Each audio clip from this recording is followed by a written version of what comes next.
চিংড়িঘাটার পর মেট্রোর অরেঞ্জ লাইনে আরও একটি জট খুলে গেল। পশ্চিমবঙ্গের নতুন সরকারের কাছে ভিআইপি রোডের হলদিরাম এলাকায় কাজ করার অনুমতি পেল মেট্রো।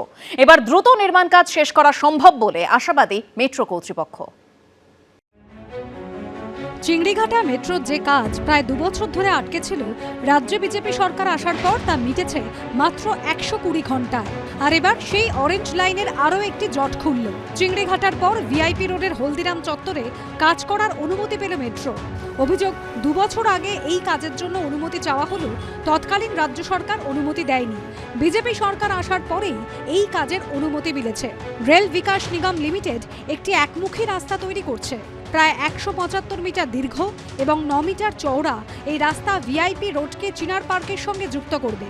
মেট্রো কর্তৃপক্ষের আশা, আগামী মাসের মধ্যেই রাস্তা ব্যবহারের উপযোগী হয়ে যাবে। দীর্ঘদিন ধরে হলদিরাম উড়ালপুল সংলগ্ন এলাকায় অরেঞ্জ লাইনের শেষ দুটি পিলার নির্মাণে সমস্যা তৈরি হয়েছিল।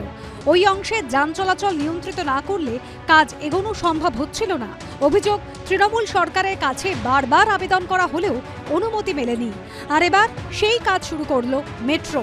অরেঞ্জ লাইনের শেষ প্রায় 3.5 কিলোমিটার অংশ সিটি সেন্টার 2 থেকে বিমানবন্দর পর্যন্ত বিস্তৃত। এই অংশের অধিকাংশ উড়াল পথে হলেও বিমানবন্দরের আগে প্রায় 850 মিটার ভূগর্ভস্থ পথে প্রবেশ করে এবং কৈখালিতে একটি র্যাম্পের মাধ্যমে সংযুক্ত হয়েছে। ভিআইপি রোড অবধি যে অংশটা চিনার পার্ক থেকে বেরিয়ে ডান দিকে ঘুরে লাইনটি এয়ারপোর্টের দিকে যাওয়ার কথা।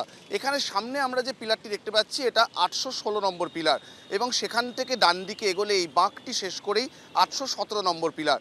যেহেতু এই জায়গায় শার্প টার্ন রয়েছে, তাই এই দুটি পিলারে ডবল পিলার করার কথা রয়েছে এবং সেই কাজ করার জন্য ট্রাফিক ব্লক না হলেও ট্রাফিক নিয়ন্ত্রণ করার পরিকল্পনা ছিল আরভিএনএল-এর। এই যে রাস্তা আমরা দেখছি ইতিমধ্যেই তৈরি করা শুরু হয়ে গিয়েছে।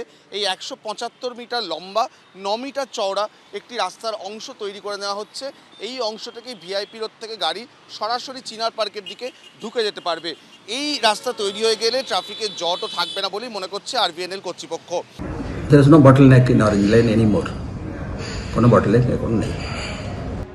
রাস্তা তৈরি হয়ে গেলেই মেট্রো প্রকল্পের দায়িত্বপ্রাপ্ত rail Vikas Nigam limited pillar নম্বর P816 এবং P817 এর নির্মাণ কাজ শেষ করবে। বর্তমানে দুটি পিলারের প্রতিটির একটি করে অংশ তৈরি হয়েছে। বাকি অংশ নির্মাণের পর পাইল ক্যাপ, পিয়ার ক্যাপ এবং তার উপর ভায়াডাক্ট বসানোর কাজ হবে। পুরো প্রক্রিয়া শেষ করতে আরও প্রায় 3 মাস সময় লাগতে পারে বলে মনে করছে মেট্রো কর্তৃপক্ষ।